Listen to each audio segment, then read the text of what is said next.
Oi, como sabe, eu sou Jefferson Messias, editor dos portais de notícias daynews.com.br e clicknews.net.br.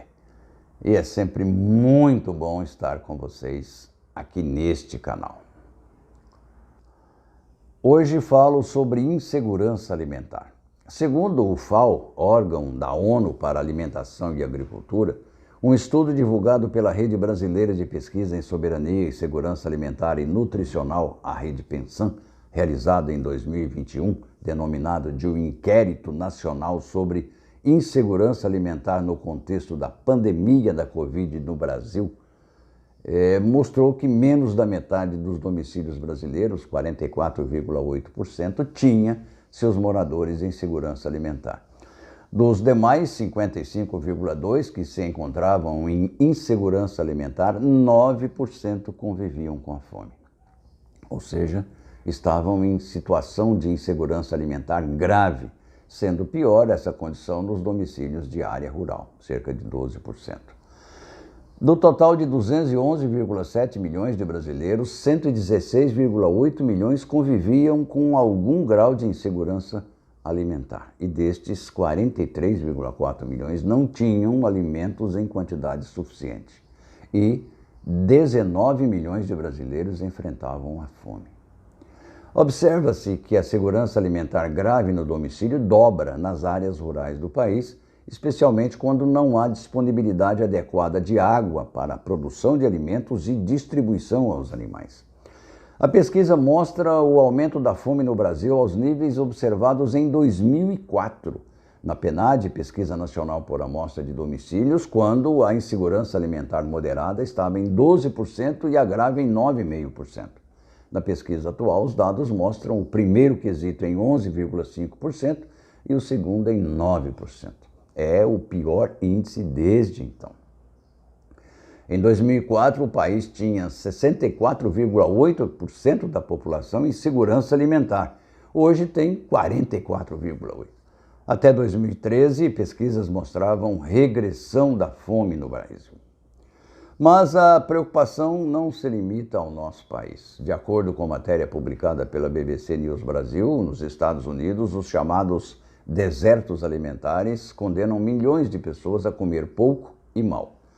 Dentre os destaques negativos está a cidade de Miami. A 2 quarteirões da praia, em meio a hotéis de luxos e altos edifícios residenciais com vista para o Biscayne Boulevard, na melhor parte do centro da cidade, o poder do dinheiro é visível. Não há crise ou pandemia ali, ou pelo menos não parece haver. Já 5 quarteirões adiante, contudo, uma outra Miami se descortina, aquela que não pode ser vista, que existe à sombra da opulência.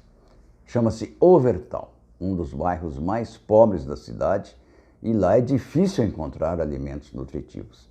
Overtown é um dos milhares de desertos alimentares espalhados pelos Estados Unidos, nos quais vivem 47,4 milhões de americanos, segundo especialistas da Divisão de Economia de Alimentos do Departamento de Agricultura dos Estados Unidos. Quem vive nos desertos alimentares corre o risco de desenvolver sérios problemas de saúde e morrer 15 anos mais cedo do que a média da população. É a afirmação do médico Harmon Henderson, que trabalha no Hillhouse Tower Hospital e é pesquisador da Universidade de Miami. E ele, esse especialista, fala com conhecimento de causa. Por mais de uma noite foi dormir com fome quando era criança e chegou a viver na rua.